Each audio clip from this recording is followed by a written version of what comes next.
Penangguhan penahanan Roy Suryo dan Dr. Tifa memunculkan satu peristiwa yang mungkin terlihat sederhana, tetapi menarik perhatian banyak orang. Setelah memperoleh penangguhan penahanan, keduanya menyampaikan ucapan terima kasih kepada Presiden Prabowo Subianto. Sekilas, hal ini tampak sebagai bentuk penghargaan yang wajar.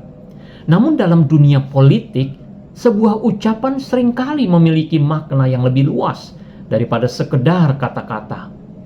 Pertanyaan yang kemudian muncul adalah mengapa ucapan terima kasih itu ditujukan kepada Pak Prabowo? Apakah itu hanya bentuk kesopanan atau ada pesan politik yang ingin disampaikan? Kita tahu politik itu tidak hanya berbicara tentang fakta. Politik juga berbicara tentang persepsi, simbol, dan cara publik menafsirkan sebuah peristiwa. Dari ucapan Roy dan Tifa itu ada 3 kemungkinan pesan yang kita dapat. Kemungkinan pertama, ucapan tersebut benar-benar tulus. Roy dan Tifa mungkin merasa bahwa pemerintahan di bawah Pak Prabowo memberikan ruang bagi proses hukum yang dianggap lebih proporsional.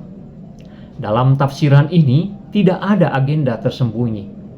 Tidak lebih dari ungkapan rasa syukur, rasa terima kasih kepada kepala pemerintahan. Akan tetapi, ada kemungkinan kedua yang lebih menarik. Dalam politik, menyebut nama seorang presiden di tengah kasus yang sedang menjadi perhatian nasional hampir pasti akan memunculkan berbagai pertanyaan.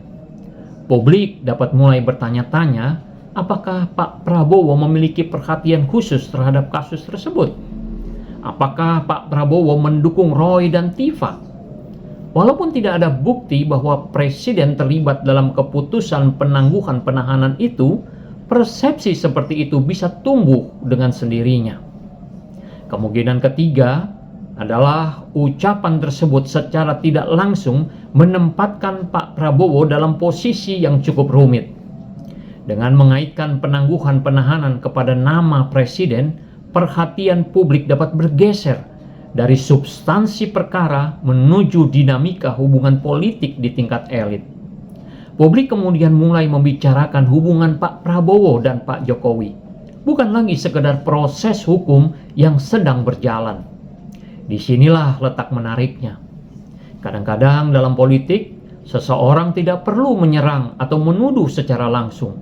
Cukup dengan menyampaikan sebuah pernyataan yang memancing pertanyaan.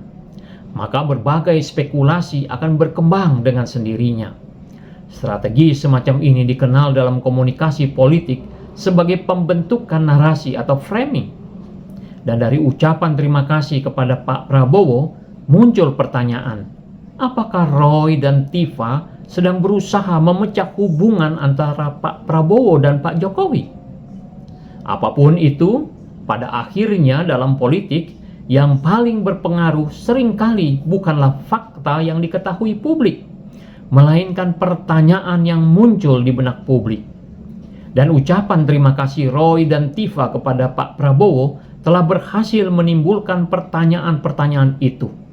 Entah disengaja atau tidak, disitulah letak makna politik yang sesungguhnya.